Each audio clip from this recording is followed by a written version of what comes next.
करीब महीना भर पुरानी बात है। एक वीडियो सोशल मीडिया पर जमकर वायरल हुआ था जिसमें एक टीचर क्लास में मुस्लिम बच्चे को पिटवा रही थी। अब एक नई खबर आई है जिसमें मुस्लिम टीचर पर हिंदू बच्चे को मुस्लिम बच्चों से पिटवाने का आरोप लग रहा है।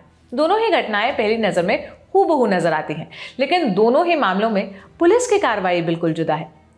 क्या कार्रवाई है ये वीडियो में आगे बताएंगे, लेकिन पहले ताजा मामला जान लीजिए।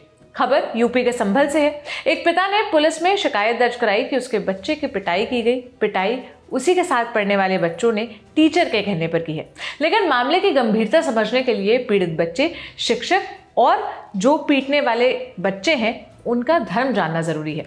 पीड़ित बच्चा हिंदू धर्म से ताल्लुक रखता है, वहीं पिटाई करने वाली टीचर जिनका नाम शाइस्ता है और पीटने वाले बच्चे सभी मुस्लिम हैं।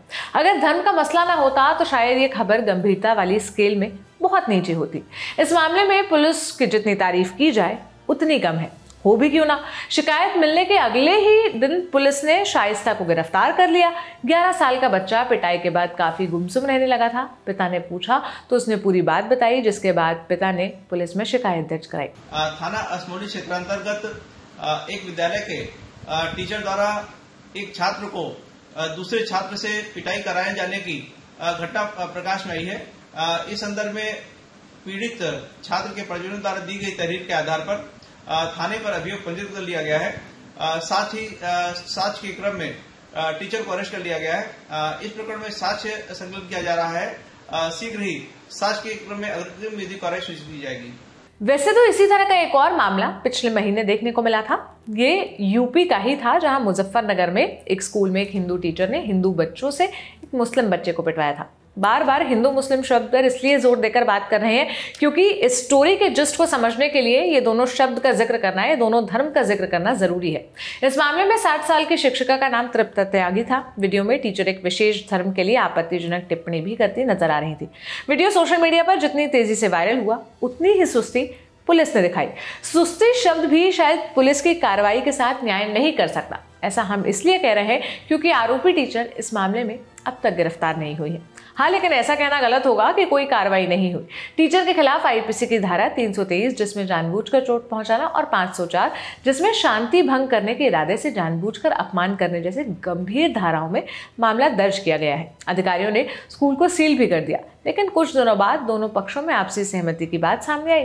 कुल मिलाकर तृप्ता त्यागी पर कार्रवाई नहीं हो पाई।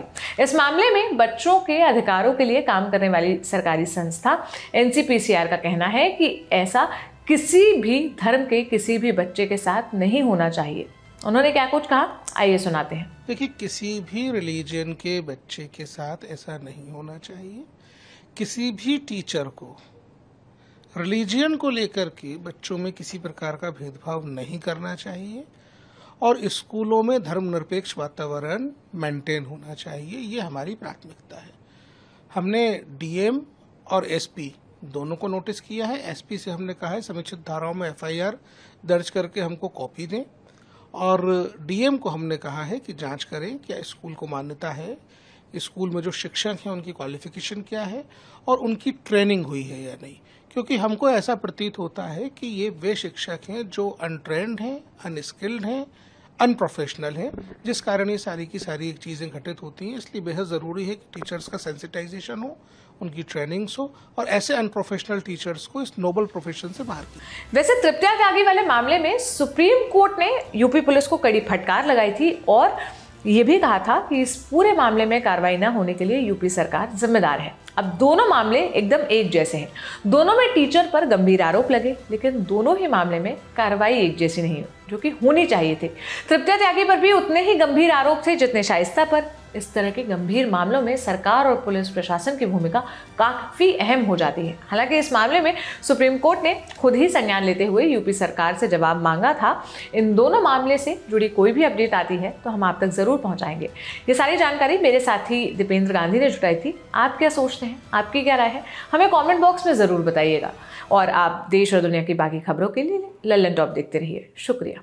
दिल्ली में होने जा रहा है लल्लन टॉप का पहला सेहत अड्डा। तारीख है 6 अक्टूबर। अगर आप इस अड्डे में आना चाहते हैं, लाइव ऑडियंस का हिस्सा बनना चाहते हैं, डॉक्टरों से सवाल पूछना चाहते हैं, हम लोगों से संवाद करना चाहते हैं, क्विज में पार्टिसिपेट करना चाहते हैं, या फिर आखिरी में हंसी के ठहाके स्टैंड अप कॉमेडी देखना चाहते हैं तो फटाक से डिस्क्रिप्शन में दिए लिंक पर क्लिक करिए। I will see you there.